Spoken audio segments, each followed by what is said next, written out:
Significance?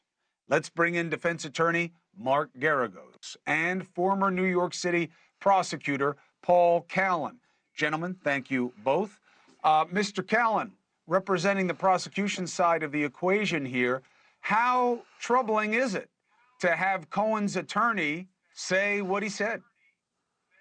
Not as troubling as people think, because I'm not surprised that he told a lie to Costello. I'm sure my friend Mr. Geragos will tell you that occasionally people in criminal cases tell lies, even to their own attorneys. And I think at that point in time, he was really looking to Trump to bail him out ultimately by paying for his legal expenses and maybe giving him a pardon. So I think he wasn't ready to make a deal that would cause difficulty for the president at that point in time. And I think the jury will see that ultimately, because the one thing we're left with at the end of this case is, does anyone really believe that Trump didn't know that Stormy Daniels had been paid $130,000 not to talk about her relationship with Trump? That's the big question in the case, not whether Cohen is a liar or not. Two things as I come to you, Mark. First of all, I think the question in the case is, do they believe he knew that campaign money was used to pay off the lady? But specific to the first part of the conversation, Mark, and then you go wherever you want with it, you would think the prosecution would have rehabilitated Cohen on the issue of why he said that to Costello. And they didn't. He didn't give the explanation that Callan just did, which I like. I like that. I thought Trump was going to bail me out. I wasn't going to go bad on him. They didn't proffer that on their redirect. So what do you think?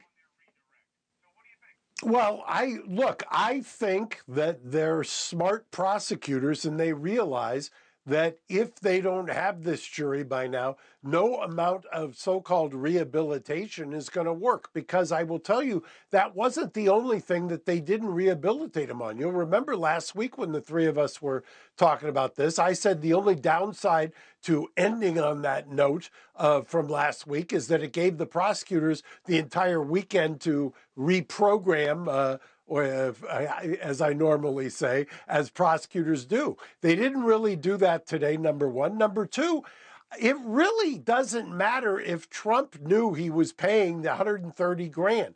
What matters is, did he do it?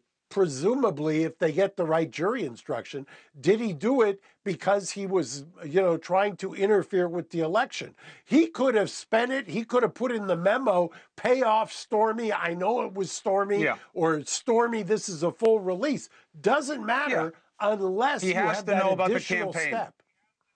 I think there was another thing, Paul.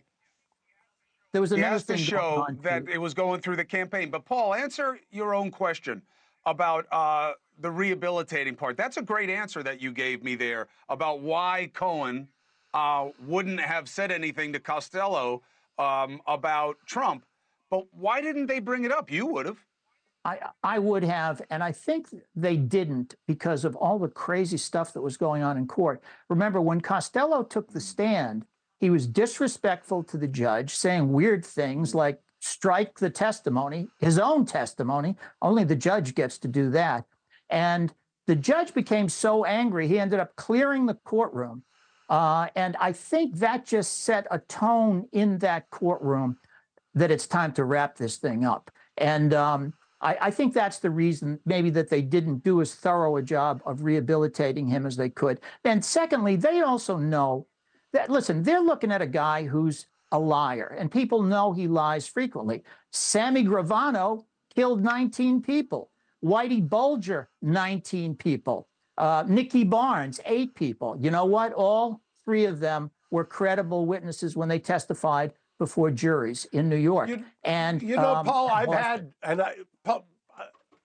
I was just going to say, as I'm sure you have, I've had people, what I call serial killers, get up there, and jurors can kind of put that aside. I mean, if you're a prosecutor, I get that. Yes. The problem with Cohen, in my humble opinion, is he was caught twice in major lies that the jury got to see unfold in front of them.